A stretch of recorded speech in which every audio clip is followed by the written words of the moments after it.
सुरुवातीला सर्वात पहिल्यांदा पहिली योजना म्हणजे जे सध्या आता महाराष्ट्रामध्ये खूप चांगल्या पद्धतीने रन होते, म्हणजे खूप प्रकरण महाराष्ट्रामध्ये ह्या योजनेतून झाले आहेत, ते म्हणजे अण्णासाहेब पाटील आर्थिक मागास विकास महामंडळ.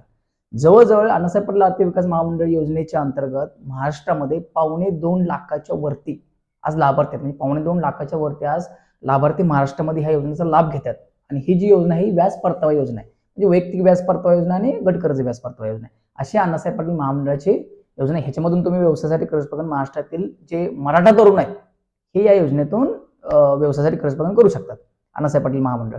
त्याच्यानंतर दुसरी आपली शासकीय योजना आहे ती म्हणजे ओबीसी महामंडळ, म्हणजे इतर मागासवर्गीय वित्त आणि विकास महामंडळ. म्हणजे ओबीसी कॅटेगरीमध्ये जे बांधव आपले येतात ते ह्या योजनेतून आपल्या व्यवसायासाठी कर्ज प्रदान करू शकतात. अतिशय सुंदर आणि खूप चांगली योजना आहे. अण्णासाहेब पाटील महामंडळ धर्तीवरती ओबीसी महामंडळ योजना आहे. वैयक्तिक व्याज परतावा योजना 15 लाखापर्यंतची योजना आहे.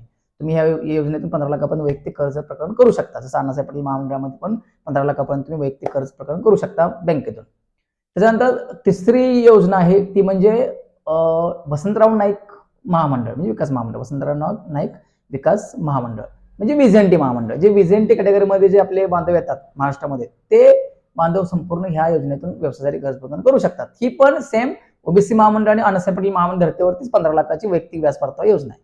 महामंडळाची योजना आहेत हे सगळ्या सेमच आहेत बऱ्यापैकी. तर ह्याच्यामधून तुम्ही मोठ्या प्रमाणामध्ये व्यवसायासाठी कर्ज प्रदान करू शकता.